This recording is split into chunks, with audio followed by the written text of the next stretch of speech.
First of all, pain's not a lifestyle. After 40, it's not all downhill. They're really suffering more from inflammation than structural damage. Some more than others, it's going to be linked to their diet. Most people live their life and then something happens, they expect the doctor to fix them, as opposed to making that investment in themselves on a daily basis with the things they eat, the things they drink, the things they don't take in, the activities they do, and let them know that you're the one that's walking around in that body every day. What you do every day in that body is going to have way more effect than me or any other practitioner can ever have. It's not that I advertise as a carnivore doc, but it's definitely something that I'm sharing because I'm living it.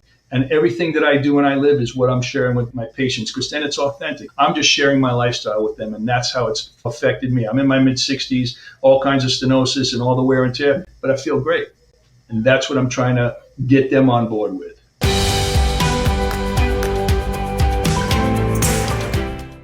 So welcome, everybody. We've got with us Dr. David Lipman with us, who apparently is another member of the medical community that has been sucked into the carnivore stuff that's been going on. So I guess maybe just tell us a little bit about your background. I think you're a chiropractic physician, if I'm not mistaken, but go ahead and maybe just tell us a little bit about your background. Yeah, so by profession, I am a chiropractic physician, but I really started my journey when I was about 10 years old. I moved into a new neighborhood, and it was out on Long Island, so it was the beginning of the suburbs out there, but it was still everybody from the city, so it was a tough environment. And I got started up with the first day I was there. But fortunately, the kid that was next door was a couple of years older. His father was into the martial arts, and he actually proposed to me this concept of by working out and exercising, I could become strong. And by eating a certain way, I could support that strength. So that started at 10 years old. So he got me off of Captain Crunch and Wonder Bread and Pop-Tarts and to start eating real food. And he was a butcher. Meat was a big part of what that diet was for me also. And so meat and vegetables are pretty much what I've been eating my whole life.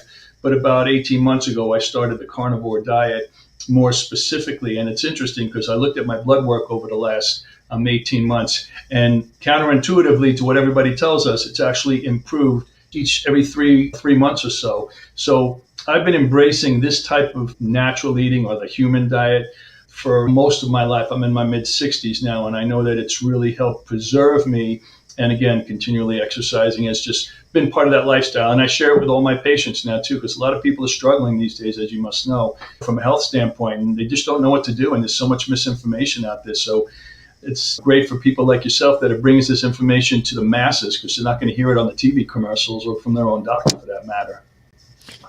Yeah, not yet anyway. We're going to keep working until we change that, hopefully. Right. But, maybe RFK Jr., we'll see. Yeah. It's interesting to see how things are maybe evolving over the next few years. It'd be interesting. One of the things I noticed, because I'm an orthopedic surgeon trained, I'm an allopathic background. We tend not to give a lot of nutrition advice just as a rule because we have all these drugs at our disposal. Whereas many chiropractic physicians, I've known many of them over the years, some really, and a lot of them delve into nutrition because one of the tools that you have, you don't really have the drug tool. So you're like, let's use something that I have control over. And so has your practice always been involving nutrition over the years? I have, because everything that I do in my practice comes from me. It's my lifestyle. I just share my lifestyle as my work style with my patients, because these are the things that I found to be effective for me. And nutrition now became very different. Back then, you throw any good supplement in everybody, but now, of course, you need to do proper testing because not everybody processes nutrients the same way. We can drill down and know what their actual intracellular deficiencies are. The answer is yes, but the way I've delivered it has become much more customized based on an individual and their particular body's makeup from a genetic standpoint, as well as what their actual needs are. So that's absolutely the case, because it's a big piece to what I call the biooptimization puzzle.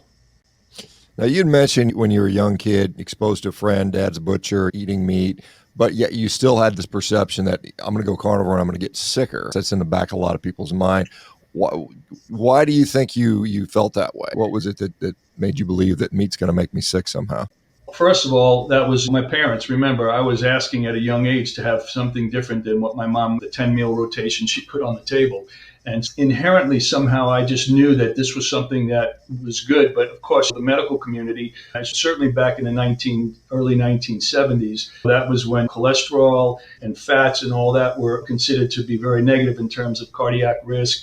And so those were the voices that were the loudest. So it wasn't my particular belief system, but I had to first get past my mom because she was making me my meals at 10, 11, 12 years old. But as she saw that I actually started to flourish, especially since I was working out and exercising at a gym I made in my basement.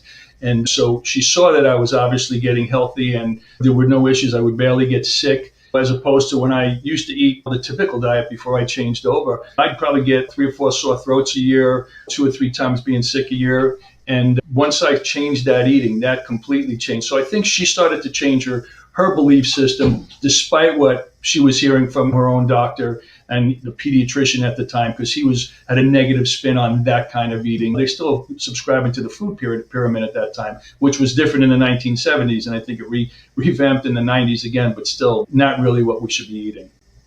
Yeah, I think it was with Senator, was it McGovern out of South Dakota was one of the proponents of revamping the food supply. And then in 1980, we got the first official dietary guidelines, which is a food pyramid. And then it's now been replaced with My Plate or something similar. Same stuff. Grain heavy, vegetable heavy, meats as condiment type of story. And that's where we've been for the last, what is it, since the 1980s. So that's 40 years, 45 years almost now. Let me ask you your personal experience, because that's obviously shapes what you believe. The reason I'm doing this is because I had a personal experience with it. It's the only reason I'm even a proponent of nutrition, because it impacted me. How specifically has it impacted you? I know you said your blood work's getting better, but any other, because you're already a relatively healthy guy, but any other sort of benefits you've noticed? Yes, amongst the experience with the blood work, my CRP, my homocysteine, my cortisol, all those levels have gone down, along with my A1C. Having the kind of mileage on my body, I'll call it, in my mid-60s, having a very physical lifestyle and work style for most of my life. I have spinal stenosis, I have herniated disc, I have a whole lot of stuff that people walk in my office with and are debilitated by. However, despite the structural damage I have because of the low inflammation, because of the way I've been eating, I don't have any symptoms, and I'm very effectively functional and pain-free every day. So to me, that's living proof that this type of eating regimen is supporting me, plus the blood work is reflecting that as well. Lower triglycerides, LDLs, higher HDLs. So all of that translates to Dr. David Lipman walking around every day feeling pain-free and functional and as energetic as I was when I was in my 30s, quite honestly. Yeah, that's an incredibly important. Both of us dealt with musculoskeletal stuff. Me as an orthopedic surgeon, you as a chiropractor. And we just talked to the number of people over 50 that have degenerative disc disease, herniated discs, some level of stenosis is quite high. Probably by the time they get to 70, probably most people have that. And most people are symptomatic with it. As you pointed out, if I were to MRI every part of my body, I'm sure I'd find all kinds of crap that's torn and ripped and degenerated, because I'm like you, I'm almost 60 and I go hard. So how has this changed your practice? Because obviously people come to you because they have back pain or they have other various maladies. And then are you saying, hey, look, you got to put this diet as a big component? Is it a bigger component than it used to be for you, perhaps, in your practice? Absolutely, because especially these days, 50 years ago, the food that we had in this country was different than the food we have today. And in recent years, and I want to say since the pandemic, more and more people that are 20, 30 years younger than me, than yourself, they're not walking around feeling as good as they should. And it's largely because of the war that the modern world is having on us, largely too because of the food supply. In order for me to lead by example, I share all of my lifestyle things. And the regimen in the last 18 months has been on strictly the carnivore diet, which before was more paleo. However, I'd have 2/3 vegetable and 1/3 meat. Now that I've completely gotten rid of the vegetables and gone completely to the animal protein, again, my inflammation's down. And a lot of the things that people complain about from structural damage really isn't from the structural wear and tear. It's really from the inflammation that's in the body, largely due to the diet. So I've had just a handful of people being willing to make that changeover, but in each and every case, probably 5 people that I can think off the top of my head in the last 3 to 6 months, they all start to report a reduction in the shoulder pain, the tendinitises, all the things that they had come to me for was more related to just inflammation in their body from diet than it was from the structural damage itself. Yeah, because it's interesting to point out. You said, "Hey, I'm eating meat and a bunch of vegetables," and most people would say that's good. Vegetables are great. We need to eat lots. But you say you cut out the vegetables and you actually got better, which is very counterintuitive to most people. Most people think you're crazy, but I see that over and over and over again to the point where I this to thousands and thousands of times I've seen this. So that's quite interesting. So what do you eat? What does a day of eating look like for you, or a week of eating look like? Yeah, so I do time restrictive eating. I do about 11 a.m. to 5 p.m. I eat it all in that period of time. And it really comes down to about two meals, one here while I'm still at the office and when I get home. And I do a rotation between beef, turkey, chicken, sometimes venison. I have a friend that goes hunting, and some pork and lamb. And I try to rotate all those things each day just so I don't eat the same things and keep some kind of rotation. But I try to keep the fat content high because obviously if I'm not taking in carbohydrates, I need to use that fat as my energy source, which is twice what carbs give you anyway. And as the body becomes so much more efficient at utilizing fat for energy, so it's getting more energy, it's tending not to store it. So I actually, before I started carnivore, I was about, I think, 14.4% body fat. And my most recent measurement, which was about 3 months ago, was 11.8. And again, the only thing that changed is when I took out the vegetables and started just upping the actual amount of meat that I was eating compared to prior to. So I was just filling in those gaps. But it's been just across the board very consistent. And that's what I've seen for myself, again, over these past few months and using some of those metrics to just prove that, yeah, this is actually working. Because you said pain may be lessened, so maybe I assume you're active, maybe you're working out more, Oh, or has yeah. the workout's been the same? And then protein probably went up because if you dropped the vegetables, your protein intake probably went up. How much Yep. do you eat a day? Do you mind sharing your dimensions, how Yeah. much you weigh and how much you eat? I'm 5'10", 190 pounds. And again, right now, somewhere in the 11% body fat percentile. I'm on my feet. I'm a great solid 12 hours a day. I get up at about 3:45 a.m. I come to my office.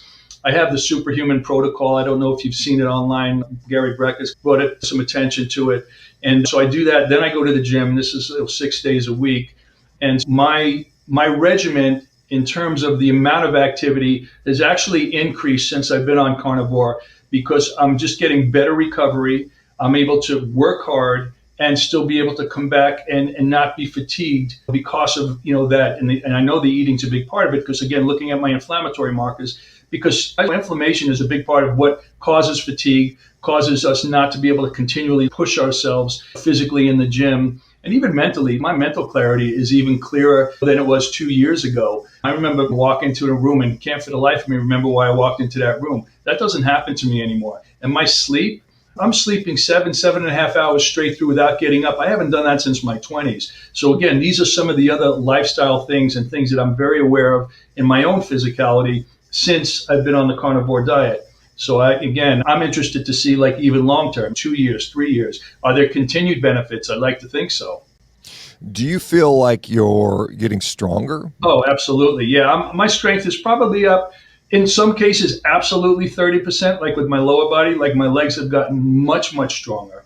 And I'm a little bit more leery on my upper body because I've had some shoulder damage. And because my work is so manual, I'm just a little bit more careful not to push the envelope on the upper body because of the shoulder so much as the lower body. But I've increased maybe 200 pounds on leg press, 250 pounds on this freestanding squat that has a belt, and I could also deadlift with it. I haven't done those kinds of weights probably in the 400 to 500 pound range in terms of doing the lift since I'm in my probably 35.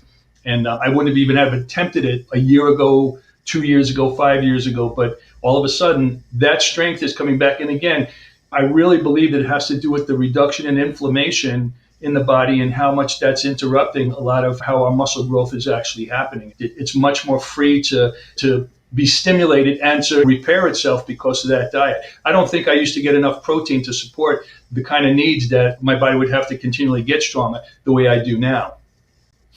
Yeah. So you said you're about 190 pounds. Do you have an idea how much protein you're eating a day? A couple 100 grams, 200 grams, or where are you at on that? It'd probably be like 175 to 200 grams.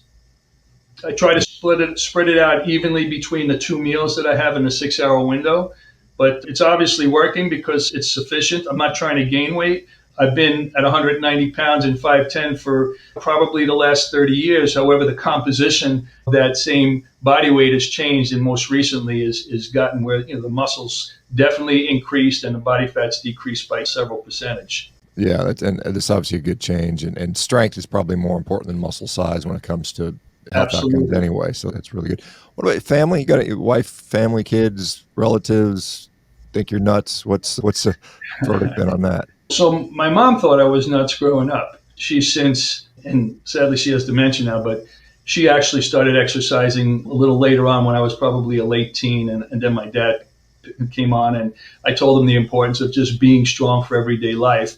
But my kids, I have 4 children, 2 sons and 2 daughters, and all of them, and I never shoved this down their throat, but all of them knew that dad works out. When they were little, I'd put them on my back and do push-ups with them, or they'd hang on to me, I'd do pull-ups. And every one of them eats very clean. Nobody's strictly on carnivore, but everybody's really eating more of the paleo diet and much more concerned about sugar intake and the kinds of things that they've seen happen as a result of the things I do. So again, I always led by example, but each one of the 4 of them constantly exercise part of their regimen. One of my oldest son's a chef, so he's really keen on how he cooks and how he eats especially, but every one of them are all in that. But again, it was really the example, because this is what dad does, this is how he eats, and they all followed suit. I never shoved it down their throat. So now you're practicing in Boca Raton. I don't know how long you've been in Florida. Obviously, you said you come from New York. 20 years. So 20 years down there. Obviously, the weather's nice or nicer, except maybe in August when it gets pretty hot and humid. But what is are you advertising this sort of thing in your practice? Are you saying, hey, look, we're nutrition focused here, and people that come, they're going to get this sort of spiel, or is it just you spring it on them and they're surprised by it? It's one of the layers, or that when people come in here, again, most people come in here because of some kind of pain, but I always try to dig deeper because I don't want to be associated with taking care of pain or treating pain. I'm not pain management. Pain management to me is just the wrong even idea. I want to explain to people that, first of all, pain's not a lifestyle. After 40, it's not all downhill. It has everything to do with how much you invest in the incline of your health as opposed to just managing the decline of our health, which is what we've been taught. Now, that being said, the nutrition part is a big layer, because I think most people, and again, as I said before, when they come in here, they're really suffering more from inflammation than structural damage. So the pain is really due to that. And I'm sure in every case at some level, some more than others, it's going to be linked to their diet. And so I get a sense of who they are, what they're trying to accomplish, because we don't just have chiropractic here. We have, like I said, superhuman protocol, red light therapy, cryotherapy. We do this nutritional assessment. So I try to give people more layers to themselves that they can actually start to get a hold of and understand the way their bodies work, because they don't. Most people live their life and then something happens, they expect the doctor to fix them, as opposed to making that investment in themselves on a daily basis with the things they eat, the things they drink, the things they don't take in, the activities they do, and let them know that you're the one that's walking around in that body every day. What you do every day in that body is going to have way more effect than me or any other practitioner can ever have. With that in mind, these are the things that I have found to be very effective, and that's how I'll integrate my eating plan, because eating is a big part of it. So it's not that I advertise as a carnivore doc, but it's definitely something that I'm sharing because I'm living it. And everything that I do and I live is what I'm sharing with my patients, because then it's authentic. I'm just sharing my lifestyle with them, and that's how it's affected me. I'm in my mid-60s, all kinds of stenosis and all the wear and tear, but I feel great. And that's what I'm trying to get them on board with. Yeah, I think in the next couple of years, advertising that you are a carnivore doctor is actually going to be a positive thing. You're going to probably get a lot of people seeking you out. I just think that's the way things are going there. As far as like Boca Raton, what is the community like? Is it mostly older folks, or I know a lot of older folks go to Florida? What's the sort of the it's changed a lot. Yeah, it's changed a lot. When we first got here, it was largely retirement communities, but there are a lot of new families now, especially since the pandemic. We had such an influx of Northerners, New York, New Jersey, Northeasterners, some from California, because the pandemic really showed us a lot about the differences in the polarity in this country in terms of how people feel about certain things. As an example, because of our governor, I closed down for, I think, 2 days, but then he said, look, you're an essential worker. If you want to work and stay open, then you do it. And I did. I kept working. And within months, we were back in restaurants. We were back in the fitness centers. people from up north would come down and they'd be wearing masks, and we're all in the street and in restaurants, and they thought they were in the twilight zone because that's not how they were living in New York. Let's say we didn't need vaccine cards. The lifestyle that people seek down here is that same kind of healthy, fit, outside all the time, sunshine. And we've got a lot of new and younger families. We have six, three public and I think three private high schools in town, and the same thing with middle school and grade school. And these schools are packed, so there's a lot of young families. It's almost like a new baby boom that's happening. They haven't said it, but there's a lot of young families here. There's the older crowd too, and they're snowbirds, most of them. They'll live up north for the summer months and then they'll come down. But the tide's changing. This is a much younger and fitness-minded community, health-minded community. A lot of triathletes. We have one of the biggest UFC fighting places here, American Top Team. So a lot of UFC and MMA fighters train here. So there's a lot of athletes attracted to this area because, look, it's bikini weather 12 months out of the year here. So you don't have that chance to put on your winter coat. It's really always open season for fitness and healthy lifestyle. And so we've attracted a lot of health practitioners down here of that same mindset as well. Yeah, you mentioned obviously in the pandemic when they're closing down gyms but leaving liquor stores open. You're like, what the hell's going on here? It doesn't make sense, right? Nope. As far as you mentioned some other modalities, because obviously I think diet is paramount. I think you've got to address that. But red light, you see cold immersion, some of these other things. What do you find to be effective, and for what reasons? When would somebody say, hey, I'm going to use a red light, or is it just everybody gets the same protocol, or how do you tailor that? So I try to tailor it based on, what they have going on. Again, most people that come in here, especially more recent years, that they have cold, they have other things going on. They might come in for low back pain, but in conversation with them, I'll find out that they're having trouble sleeping. They might have anxiety, depression. They might be stuck in sympathetic overdrive. They're burning out their adrenal glands. Their cortisol levels are high. And so having a chance to address those types of things, I can start to look at. I'll say, okay, there's probably a lot of oxidative stress going on. I talked to a woman yesterday. She sleeps 8 hours a night, and then she has to take a 3-hour nap during the afternoon too in order to just function for the remaining hours that she's awake. I know that something's going on at the cellular level, which again, anytime anything's going wrong in our bodies, it always starts at the cellular level. Something's inhibiting energy production between the free radicals and toxins in our environment, or some of the things we're taking in, smoking or too much alcohol. We're affecting our body's ability to create ATP or energy at the cell level. So by focusing on that and optimizing that, which red light can do, the full superhuman protocol does because it has a pulse electromagnetic field, then exercise with oxygen therapy. So you're flooding the tissues with oxygen, and then you're driving the oxygen into the cell with the red light therapy. So I'm always trying to focus on how can we optimize somebody's cellular health, because that's what it comes down to, both from the nutritional needs, the micronutrients that we need for everything to work, to make all the things we need, enzymes, hormones, neurotransmitters, B vitamins, amino acids, everything our body needs to make to function. We have to get it through our nutrition and to make sure that energy production at the cell level is optimized, because again, that's when that degenerative process starts to happen. And regardless of the cell type, it's going to happen in the same way. So I try to get everyone to focus on cellular health through those modalities. That's where I go with that. You'd mentioned the contrast between managing decline and then actually having an Investing in incline. incline, yes. Investing in incline. And like for me, I'll be 60 in 2 years, and I've got goals, athletic goals, which I'll have to improve to get there. I'm inclining in my capacity. What do you see as amenable to incline? What do you think are the things that we can actually, even as we're getting older, but yet I guess get better? What are the things you think are realistic?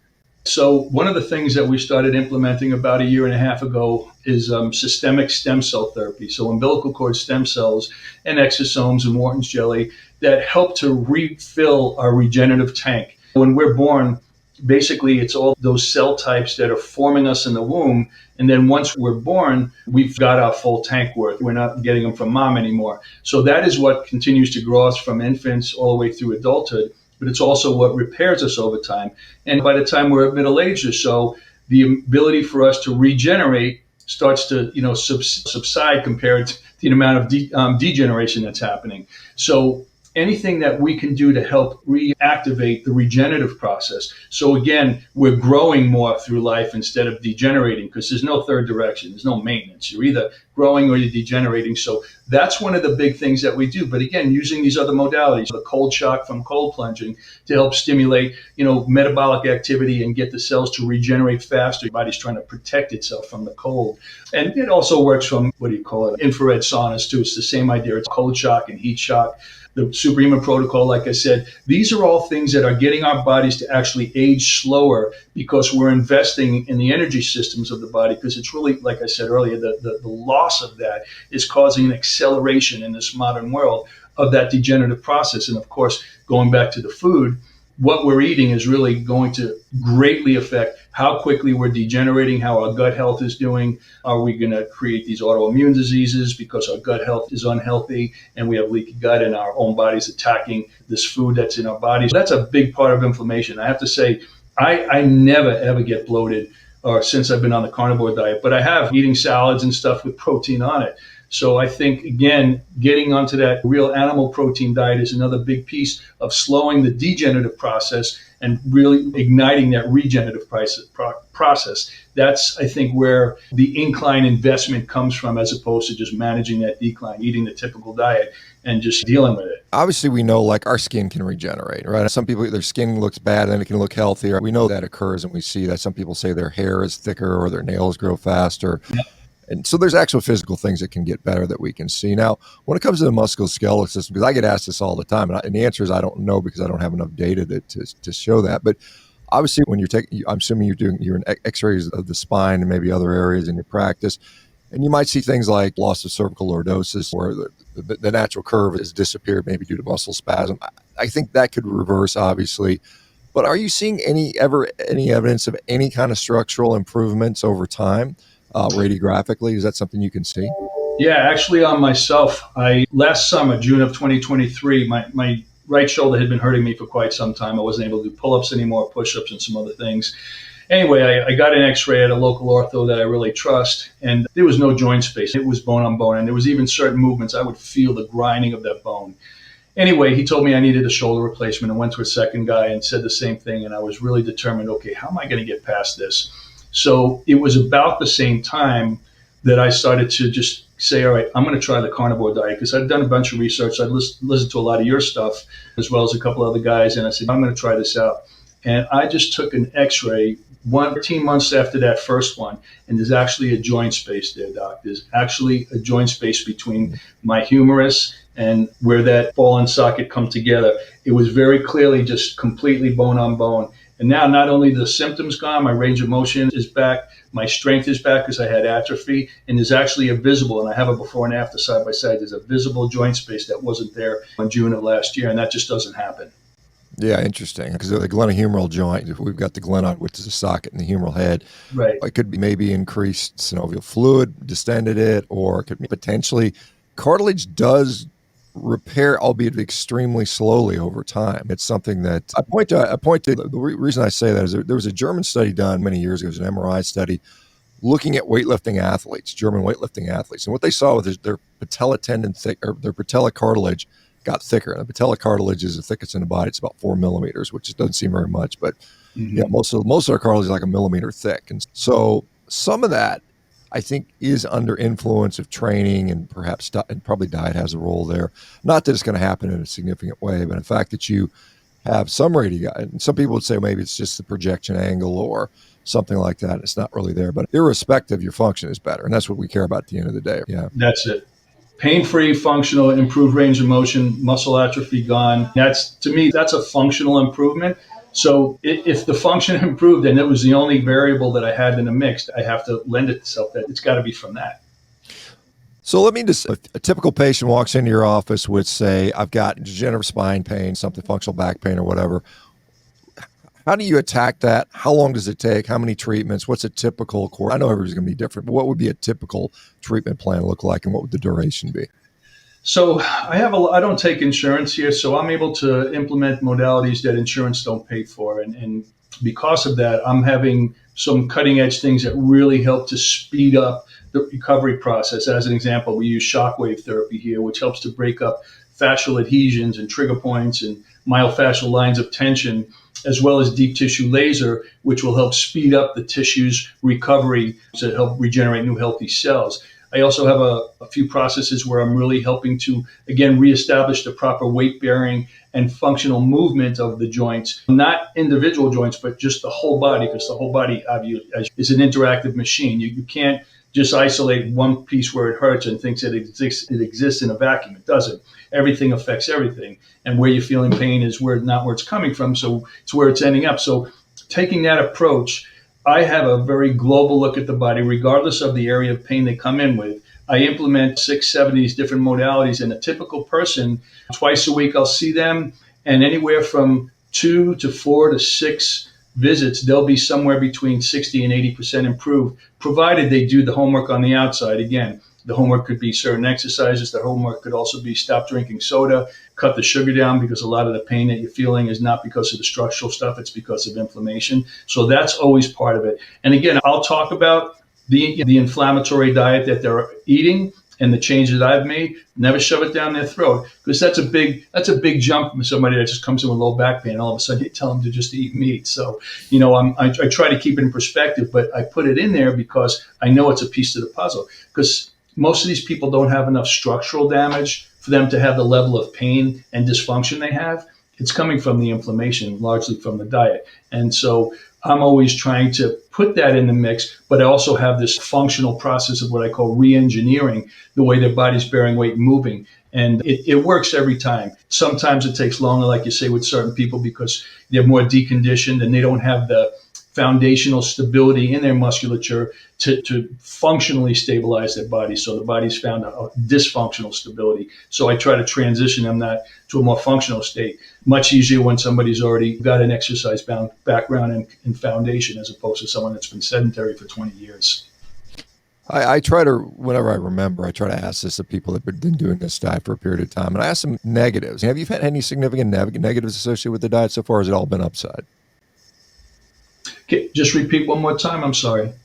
I was asking, do you find any negative aspects of this diet? Are there any health-wise negative consequence? Some people will report maybe gut issues or anything negative that's happened since you started doing this stuff. Not for me. I happen to just really like the taste of animal protein. Again, I've been doing this for my favorite thing to eat when I was a kid was lamb chops. And so for me, there's not been a negative impact on me personally. I do find that it's a little better when I rotate and not stick. If I eat ribeyes twice a day for a week, I'll notice a little bit of maybe discomfort, not a whole lot by any means, but when I rotate and I just keep rotating between the various types of animal protein, I don't get that at all. In fact, it's pleasant and it seems like variety. Even though I could live on ribeyes every day, I don't care. I could live on ribeyes and water. But I do enjoy having some of that variation from the taste standpoint. But I would have to say no, that there's been no downside effect. Everything's the way I feel, and the numbers on my reports and my body fat percentage are all moving in the proper direction. I can't think of any other way to turn a negative spin on that. Yeah, very good. Most people would say, as you mentioned, even most doctors today would still say it's either unsustainable or surely it's bad for you. You're not getting fiber. You're not getting phytonutrients from the vegetables. Although most people don't know meat has a lot of phytonutrients in it, and that's an unrecognized fact. There's a number of studies that show that. And then, of course, all that saturated fat is going to kill you. Concerns around any of that stuff? Are you, because you're prime age for heart disease? The mid-60s is that's where people are dropping like flies. And so what are your thoughts around that aspect? Yeah, I look at my cardiac risk factors. I do my coronary calcium score every year. I think most recent one was 24. It was still fairly low risk, no high blood pressure, and all my cardiac blood values are all in really good spot. And again, you can't just look at one of them. You know that inflammation is the biggest issue as opposed to high cholesterol. Back in the 70s, high cholesterol was anything over 300. Then all of a sudden they came out with statin drugs, and all of a sudden they said, well, it's 250 now. So let's get some people on statin drugs so we can drop it under 250. But there was no studies that substantiated the need to be under 300 versus under 250 and now under 200. There's nothing out there that shows that correlation. And again, if they just show the high cholesterol, but they don't look at the homocysteine levels and the C-reactive protein, and those inflammatory markers, that has more of an impact because those are the things that cause plaquing in the artery, the inflammation that happens on the inside there because of, again, dietary considerations. And it's not just the LDLs and that, it's inflammation. So using inflammation as my markers, coronary calcium score, and all my cardiac risk factors on my blood reports, which I do pretty much every 90 days, everything's where it needs to be. It's only, like I said, gotten better since I've been on carnivore as opposed to what I expected it to be. Everybody told me it's going to go up. My cholesterol is going to go up. It went from 231 at its highest. Now it's 189, 18 months later. And it was a steady decline each time I took it. Am I concerned about having a heart attack because I'm on the carnivore? I have to say, honestly, my answer is no. There's no indication that's the case. Yeah, and obviously, certainly there's a lot of people who would say they would totally disagree with this assessment. They would say cholesterol is clearly associated with heart disease, and there's this and that studies, and so on and so forth. And my take on this is it's probably nuanced. And if you look at the general population, and the general population of the American populace right now, the average person is pre-diabetic, which is just incredibly shocking to realize that the average person is pre-diabetic, and that's insane. 67% or something like that. Yeah, we're up. I think we're 50% pre-diabetics and 12% diabetics. Frank diabetics right now. Have you found within your community any? Because Florida, I think Florida tends to be probably drifting more politically to the right, whereas most of the people on the left, they associate with veganism and plant-based stuff for whatever reason. I think it's silly, but they do. Has there any, are you on social media at all? Do you have a social media presence? And if so, if you espouse the carnivore heresy, do you get any sort of, you're going to kill people type of thing? I haven't gone that far yet. We're actually, my social media girl and I were just talking about the next set of content. We're going to talk about that, especially now that I have metrics. It's one thing to say that this is what I believe, this is how I've been feeling, but when I have numbers to show something, can't argue with numbers. And I like to show those things when I'm able to, to share those kinds of things on social. So we're Boca Raton Chiropractor on Instagram. And we do use this to highlight a lot of the biooptimization modalities we use and just things that people could do to start to get a better handle on their own health, because it's when you get millions of people listening to Joe Rogan and some of the people that he has on there, you're getting a huge exposure to things that we're not getting just even from the medical people in our community. And I'm friendly with a lot of the MDs here too, but many of them, not all of them, but many of them are still stuck in the motto that they've been taught, that all these things, there's a prescription for everything. And that's how we manage things, as opposed to really taking a hard look at what the food sources that we're getting. Are we getting from the regular supermarket? Or are we going to Sprouts or Whole Foods and really taking a look at where those animals that we're going to take and be eating, where are they coming from and how are they being treated while they're alive? Because that has a lot to do about how effective that food source is going to be for us. And really, fortunately, we have a lot of farms around here. So there's a lot of farmers markets where they're actually bringing their stuff right from the farm to market, private family farms. And so we have access to some really great stuff here. Again, I think the community is, and again, I don't know if this has to do with the politics, but one of the newest restaurants in town is called the Meat Market. And it's phenomenal. It's like the hottest place in town. And they're getting meat from Argentina, Kansas City, ribeyes, and just cowboy steaks, all this stuff. So it's by far the most popular restaurant in town now. We have many. It started in Palm Beach, but then they opened one about 6 months ago here, and it's a huge favorite. So there's a lot of people, and there's also a Brazilian community here, so there's a lot of picanha. And so that's also brought a lot of the whole idea of steak and carnivores. I've talked to more women now that used to be vegan. A lot of them are becoming more carnivore in their preferences because I think of the quality of the meat we're able to get here. And we're not in a vegetarian type town here. I'd say we're more traditional, and meat's definitely the big thing here for most people that I interact with anyway. Yeah, certainly in South Florida, you can't deny the influence of Cuba and South America. There's a ton of communities down there, and they're particularly South Americans. They're very meat focused, and so right. It's nice whenever I travel down, there's always an Argentinian restaurant or something Brazilian restaurant you can go in and grab some decent food. I'm just wondering what your experience is on this. Is like when you bring up, hey, a carnivore diet to a patient, is it completely unheard of? Are they totally shocked by it? Or do some of them I've heard of that or something like that? Because it's becoming more and more known. Like when I first started doing this and talking about this, 8, 9 years ago, man, everybody thought you were nuts. Like 99.9999% of people think you're nuts. Now it's only like 99% of the people think you're crazy. But what's been your experience when you bring it up? I think a lot of the people I tend to attract here into the office are people that do listen to podcasts, and they are looking for their information online personally, as opposed to, let's say, with the medical doctors. And it has to do with the demographics. So look, I'm a baby boomer. My parents' generation, doctor was God. Whatever the doctor said was absolutely God, gospel.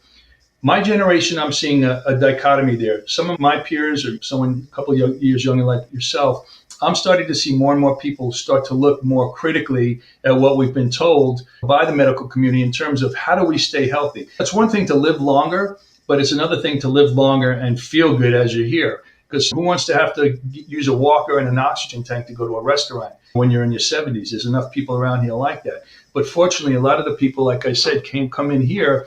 They're listening to podcasts. They're following some of the guys out there because there's really good information. You included. That's really the first time I looked at the carnivore diet. I'd looked at several of your things as well as a couple of the other guys, as I said earlier. And I'm having a lot more of my patients come in because more and more people are interested in this kind of thing. They're trying to figure out, how do I feel better? I'm in my 40s and I feel like I'm in my 60s, meaning that's what they're saying to me. And I said, I'm in my 60s and I feel like I'm in my 30s. Okay, what are you doing? And I'll share the information. I've even shared your channel with people because I don't want it to come from me. I want it to come from other people like yourself that are out there that are talking about it, that can back it up. And not just experientially for me, but things that you've been doing at a much longer time.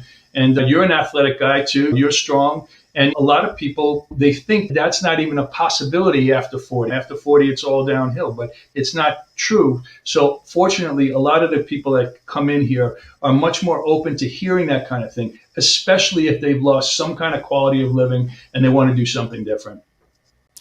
Yeah, awesome. That's great to see that more people are embracing this, because I think our perception of aging is, you go back and 30 years ago, a person in their 50s was done. It was just like they're checking out. Now we see No age. people that are super athletes at that age. So that's really fun to see.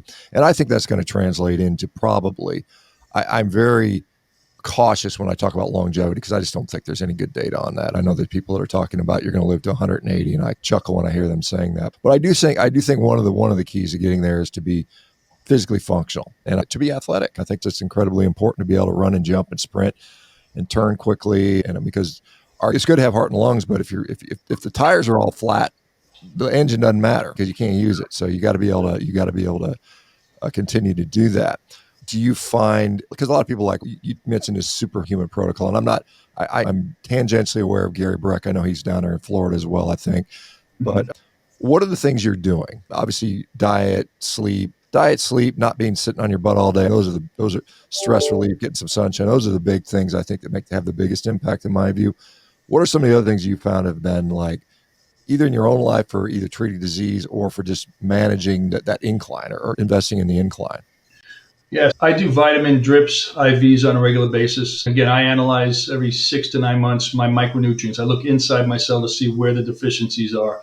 And when I do vitamin drips or even custom supplements, I'm speaking specifically to those. And if I have any methylation issues, which I do, I'll make sure that I'm taking those supplements in the form that my body can utilize. So that's one, just to make sure I'm getting the proper nutrients in my cell. I do NAD, usually intramuscularly. I've done it a couple of times in IV, but it's miserable. It's very uncomfortable. But the NAD shots are really helping, again, just to keep that ATP fueled up. The superhuman protocol, which combines, again, the pulsed electromagnetic field, exercise with oxygen therapy, and then the red light, is driving more and more ATP production. So it's getting the cells to actually age slower because the higher energy production and kicking out free radicals is preserving that cell to function better and to last longer. So those are some of the things I do. I absolutely sleep between 7 and 8 hours a night. I'm very regimented about that.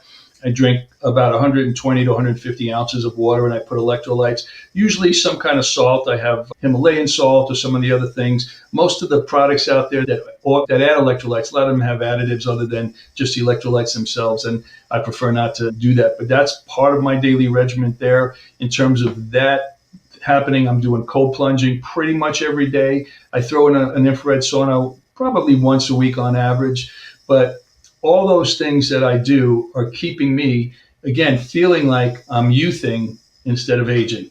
I really feel that way. That's the way my in retrospect to the last 5 to 10 years of my life. I feel better now than I did then.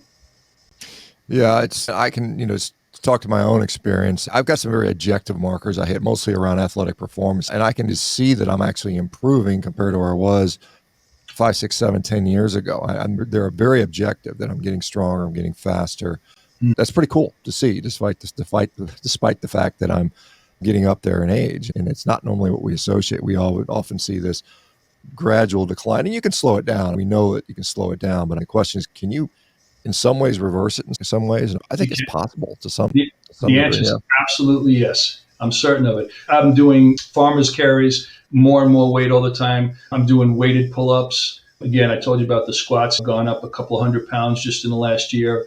And my joints aren't suffering for it. I feel great, but I really believe it has a lot to do with the small amount of inflammation I'm not, because of the diet, I have a small amount of inflammation, and that's enabling me to keep pushing the envelope on that. And I don't go every week. I go every other week.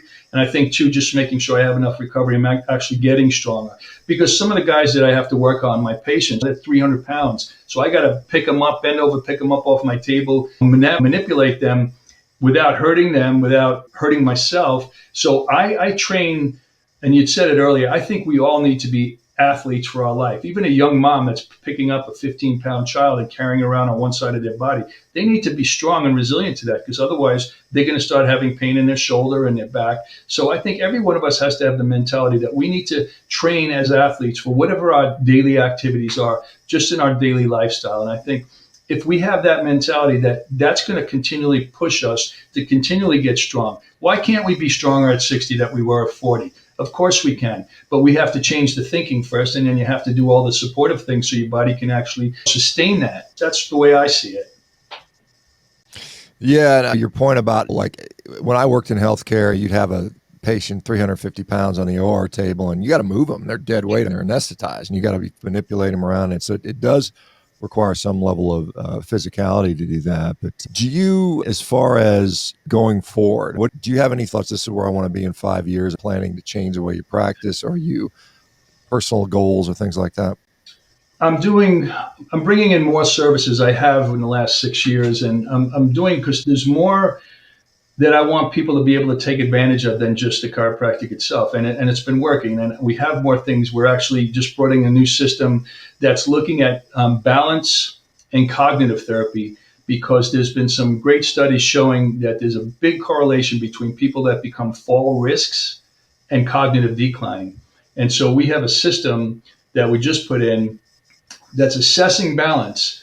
In other words, assessing if somebody were to fall, which quadrant is it likely to be? Where's their center of gravity go to? And then we have a therapy that enables them to improve their balance and at the same time bring cognitive into it. Because when you integrate neurologically both the cognitive and the balance thing, the brain is getting to stimulate those areas together, which is helping both of them to improve vastly. And there's nobody that's here over 40 or 50 that isn't experiencing some small level of cognitive decline. And I think our mobile devices are a big part of that. The way the natural world comes to us in our five senses is very different than the way this little screen on our hands and all the amount of digital information that's piling onto our brains. I think it's doing us a lot of harm, more than we realize. So I think it's really important to understand that there's a lot of things in the future of the healthcare system and the needs people are going to have that there's going to be problems they're going to coming up with, aside from the dietary stuff,